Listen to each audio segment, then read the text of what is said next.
Richard Kurth and John Roeder, Director and Interim Director of the UBC School of Music, we welcome you to the Roy Barnett Hall on the traditional, ancestral, unceded lands of the Musqueam people.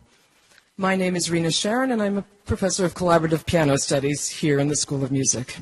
It's my privilege to be your host for our presentation of artistic works, which will last about 70 minutes, on topics relating to water. To set the stage, I would like to quote from the new anthology edited by UBC Professor of Geography, Dr. Karen Bacher, Water Without Borders. The following excerpt is from a powerful essay entitled Indigenous Peoples and Water, Governing Across Borders. The author is Meryl Ann Fair, an Indigenous lawyer, writer, and social activist. A border is a boundary. In its simplest and most basic sense, it is a severing of space created by a physical, mental, legal, or social separation. Looking around us, borders seem ubiquitous. The edge of my hand as it touches this keyboard, the edge of a mountain against the cloudless blue sky, the edge of a river flowing along its bank. These borders are false. While it is said that nature abhors a vacuum, it is even truer that nature forbids borders. Quantum physics has shown us there is no real boundary between the electrons that make up the cells in my hand as it touches those of my keyboard. And many people say I'm actually attached to my keyboard. A river is merely a few adventurous molecules that surfaced from a complex network of underground water into the vast world above, continuing through ever-moving, perpetual cycles of transformation. Indigenous peoples worldwide have spoken long of this deep connection between all things, with water being the archetypal example of borderlessness. It is the great unifier. To traditional Indigenous peoples, the earth is mother, and waterways are her veins, capillaries, and arteries, through which water flows and nourishes everything. Water is a relation, and it connects us to all other living things in the web of life. In this worldview, some borders, separations between us and them, now and then, this and that, can be helpful. However, these human-created lines are not reality and can fail us when we fail to see the truth they obscure. This truth, as the natural world shows us, is that everything is everything. Today's presentation celebrates Ms. Fair's profound message through an array of artistic offerings to water, the primary component of our bodies and our planet, a sustainer of the health and well-being of all things, a miraculous elemental substance poised between matter and air that connects us and animates delight, serenity, and existential insight across all cultures. We'll begin with the dance and song evocation, and the remainder of the hour intersperses music performed by professors and students of the UBC School of Music, with presentations by the prize winners and honorable mentions of the Wall Institute's Arts Initiative Experimental Pilot Competition in Arts, Humanities, Science Creation in topics related to water. Perhaps it might be said that interdisciplinary initiatives that include artistic components enact an aspirational search for grand unifying principles of shared academic passion, in which the notion of everything is everything may be lived as an experiential truth within the academic paradigm. In a sense, by blending empirical research with the mysterious communication modalities we identify as art, our diverse ways of knowing and conveying combine to encompass our multimodal natures.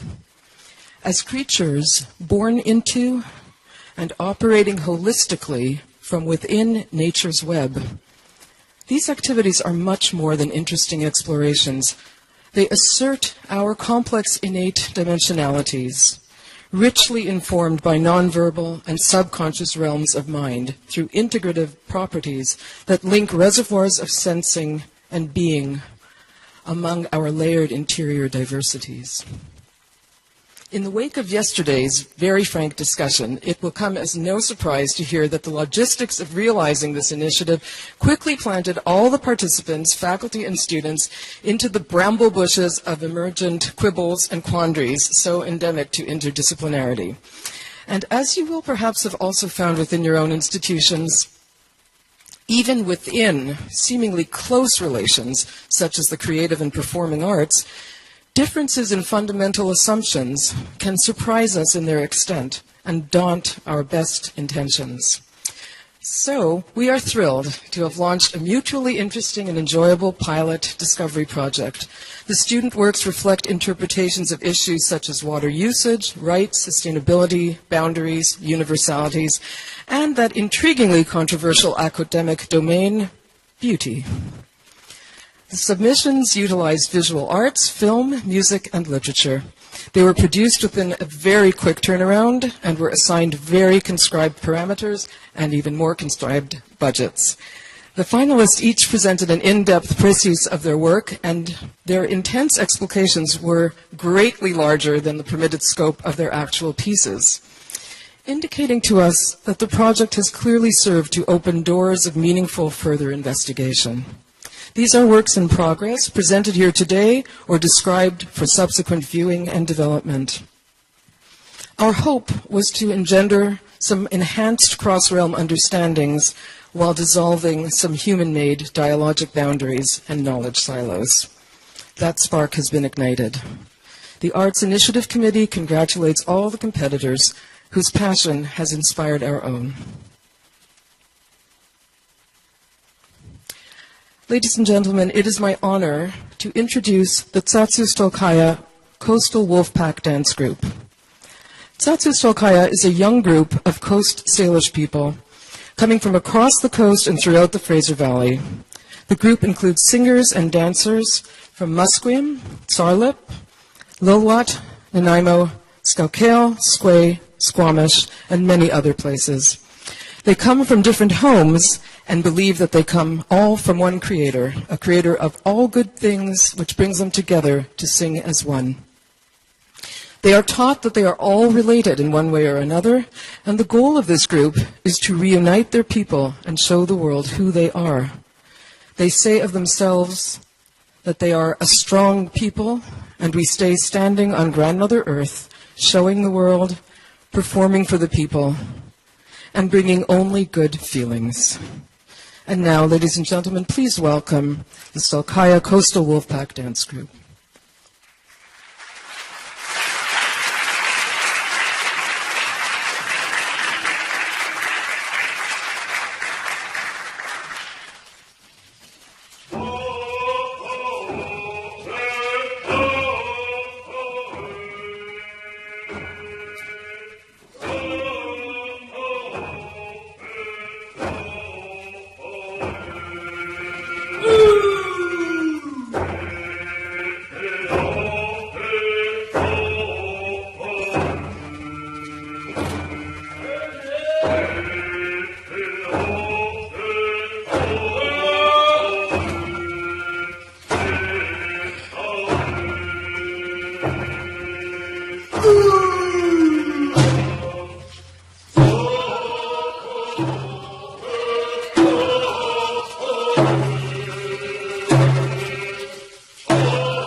like to thank you for the introduction. Satsu Stalkaya Coastal Wolfpack. That song that we entered in with was a canoe journey song. And as people of the Coast Salish, you know, living by the ocean here, travel by canoes, carved out by big red cedar, you know, old growth trees. Just a little, you know, explanation about that song.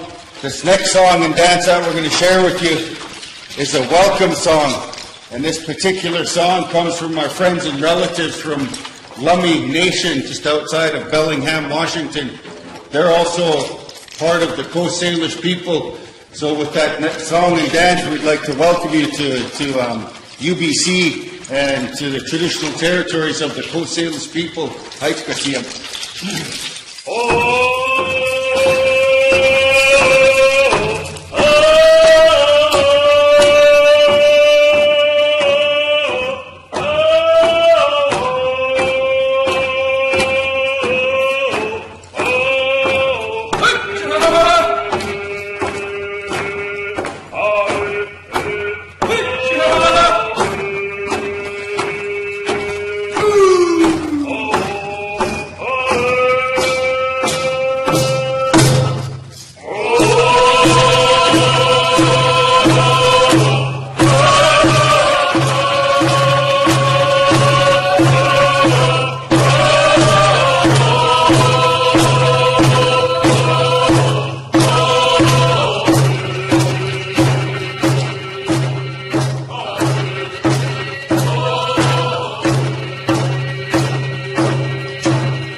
dance. Welcome you.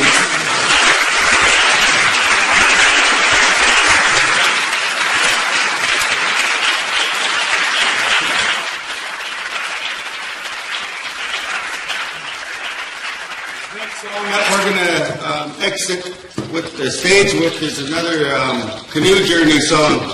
And, you know, a little explanation about that song there that we just finished with is, you know, like the host, you know, when canoes would come up to the shore, up to the beach, they'd be singing songs as well.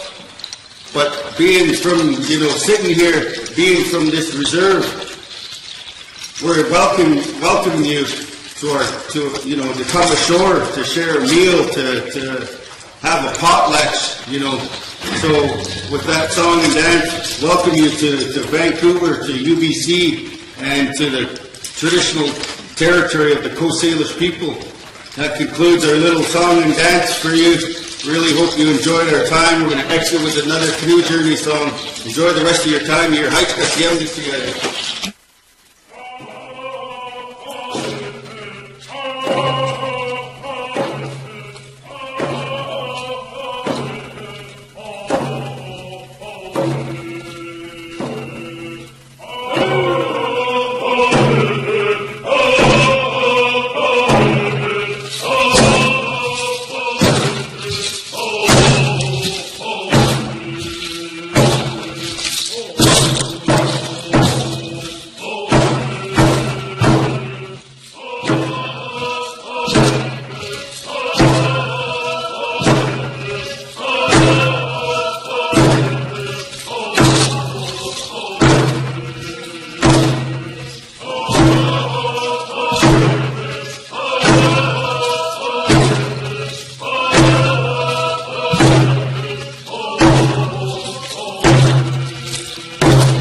My name is Yoriko Girard.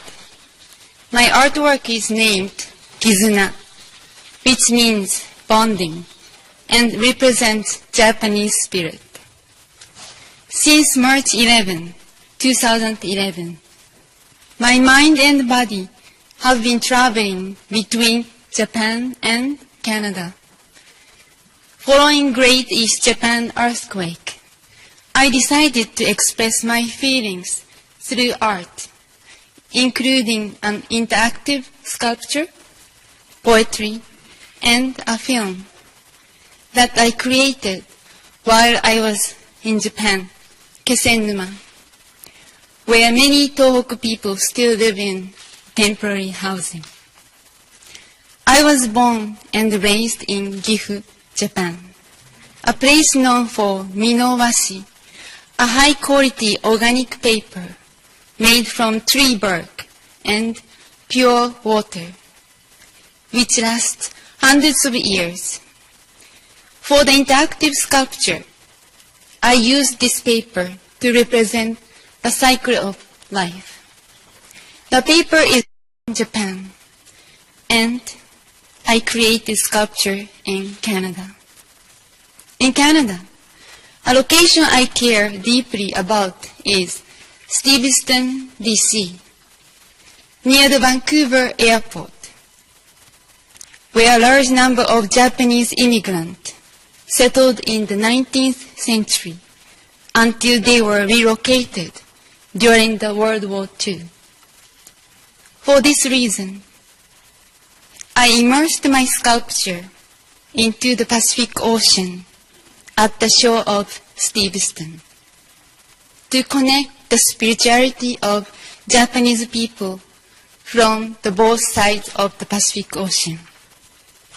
Tomorrow, I would like to invite you to interact with Kizuna by pouring the pure water I collected from the Peter Wall Institute onto my sculpture to bond with Tohoku, Stevenston, the Pacific Ocean, and the spirituality of Japanese people.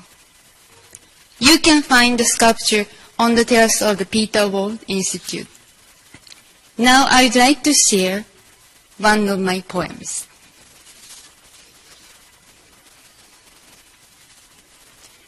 My liminal place. Standing quietly at the shore of Kesenuma. My mind floats above the Pacific Ocean, reflecting my thoughts, sadness, hopes, and obligation. The water keeps changing its appearance without my intention, as does my mind in my head. The silence of cold water makes me feel my cold fingers holding the camera steadily to capture my thoughts. A string of thoughts goes in every direction. Living on the other side of the Pacific Ocean, Vancouver, takes me back to where I came from in my mind. Now, I am handed blank note to fill in at the shore of Kesenuma. What I should write on the note is still unknown, yet my words move in every direction to catch my thoughts behind my eyelids. Staring at the water of the Pacific Ocean makes my head numb, cold, very cold. One after the other, a wave comes and goes without my intention, as does my anxiety in my heart. Blood streams rushing to my heart, eyelids closed tightly, as I feel my hands closed. I say in silence, please, not again. I cry on both sides of the Pacific Ocean. Thank you very much.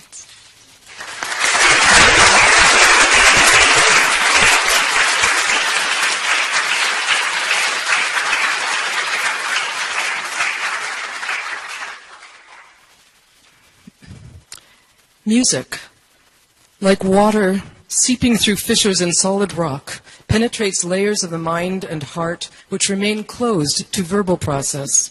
It is the language of the fluid, non-verbal imagination, an intangible ephemeron that exists only because of the intricacies of the human ear and brain. An ocean made of waves in air. Music flows over and around the boundaries of our separate paths. Hearts break and are filled. Barriers are permeated. Strangers sit together, suspended in momentary recognitions of fundamental unities. Before we hear the exquisite music of the sonata, I'd like you to know about its generative inspiration, a poem entitled Regenlied, or Rain Song, which Johannes Brahms set to music as a song. The song then became the source for the sonata through its music and poetry, and that is why it is commonly nicknamed the Rain Sonata. With apologies to our German-speaking colleagues, I will read the poem in English translation only, in a rendering by Emily Izust. It enjoins us to reawaken our sense of wonder and joy, so intrinsic to childhood perception, in our adult contemplation of the cosmos. Please note, I am now issuing a sensibility alert. For anyone with extreme cuteness aversion, gird yourselves.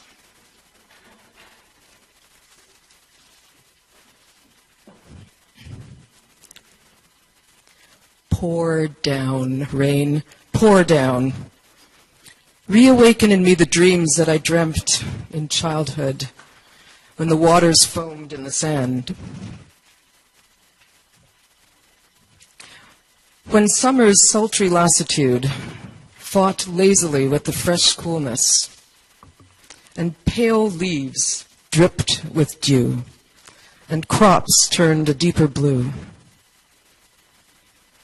What wonder in the downpour to stand with naked feet, to reach into the grass and to grasp the effervescence with one's hands,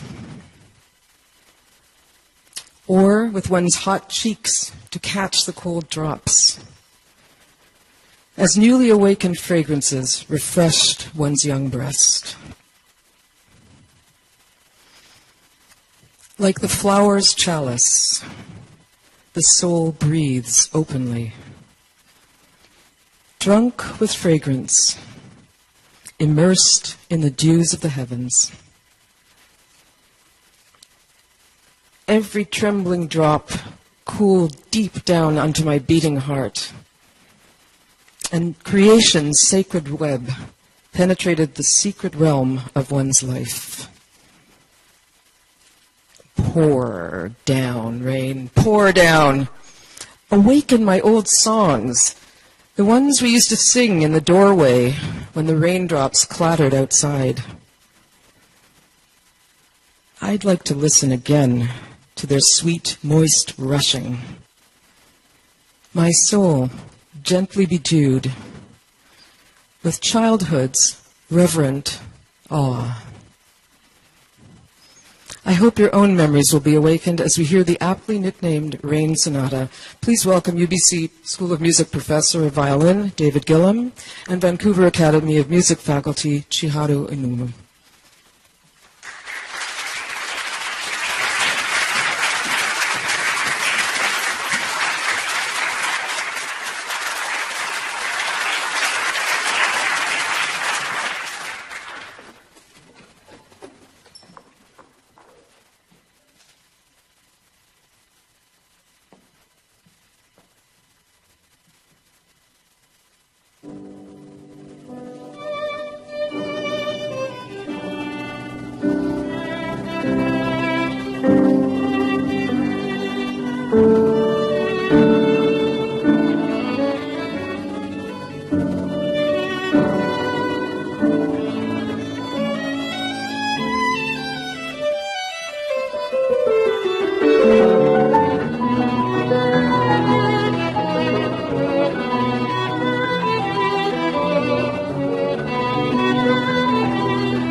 My name's Kevin Mason. I'm a second-year student in ethnomusicology and I'm completing a PhD here at UBC.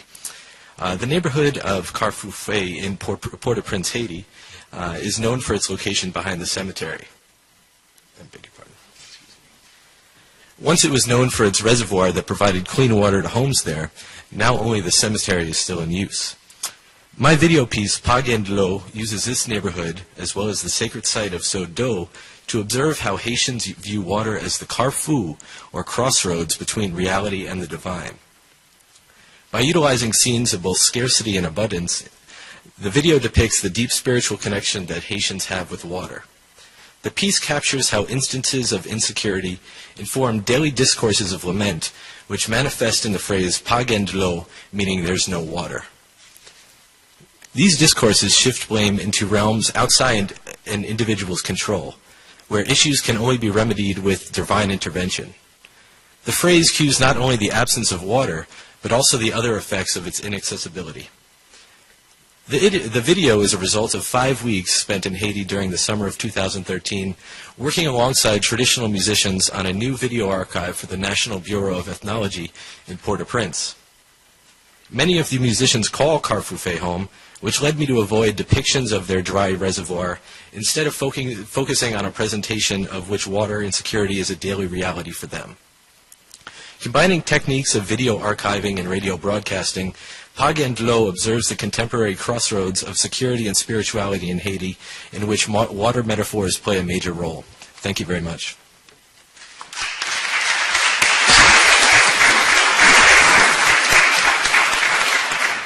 Thank you. And I just asked to tell you that you need not worry about the buses. They're waiting right outside, and they will not leave without you. On to the next.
Good evening. My name is Natalie LeBlanc. I'm a PhD candidate here at UBC in Curriculum and Pedagogy. My work is called Bodies of Water in the Wake of Being and Becoming. My art-based conception of water is a triptych. The 3 oil paintings, measuring 3 feet by 4 feet each, depict a wake, a journey in which the viewer is looking backwards, or the direction from which they have come. Although moving forward is implied, the viewer's perspective is restricted to the wake's path that disappears into the distance. The image is disjointed. It is disrupted. Movement is created by the waves leading away from the center panel, by the uneven horizon, and by the tension created between the background and the foreground. Yet the 3 images, placed into a sequential manner, emphasize the wake that is caught spilling out from the middle. Wake is not only a noun for the track left behind a moving ship. It is also a verb, meaning to become awake or to be roused from sleep. Conceptually, it shares commonalities with Heidegger's idea that the past, present, and future form a unity of relations. But most of all, it resonates with Deleuze and Guattari's notion of the rhizome, because it accentuates the sense of aliveness that is present in a transient, in-between space. As a moving subject engaged in a continuous passage towards knowledge that is forever incomplete, the wake is a metaphor for my being and becoming. Through the creation of this work, I've realized that water and my body are relational. Not only is my body composed of water, but like bodies of water, I too have a contingent and temporal existence. Thank you.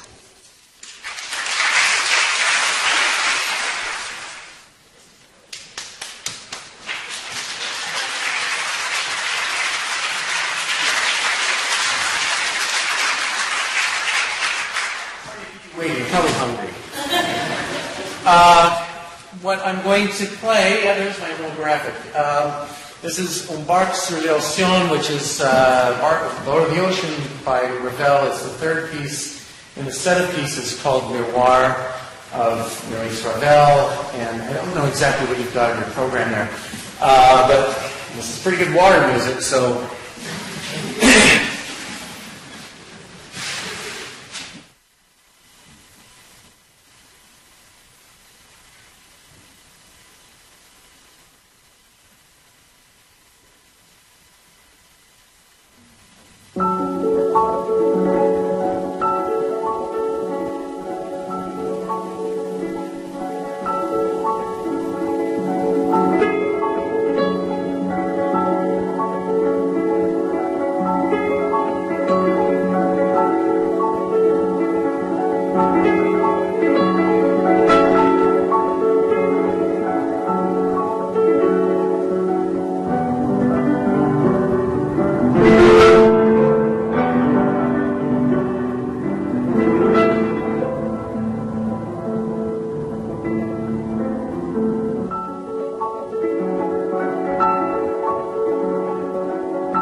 That concludes our show. Thank you all so much. I want to thank again the Tsatsu Sokaya dancers, my colleagues, David Gillum, Chiharu Inumu, and Mark Anderson, and the wonderful young artists and scholars who have graced us with their art and their ideas this afternoon. Thank you so much.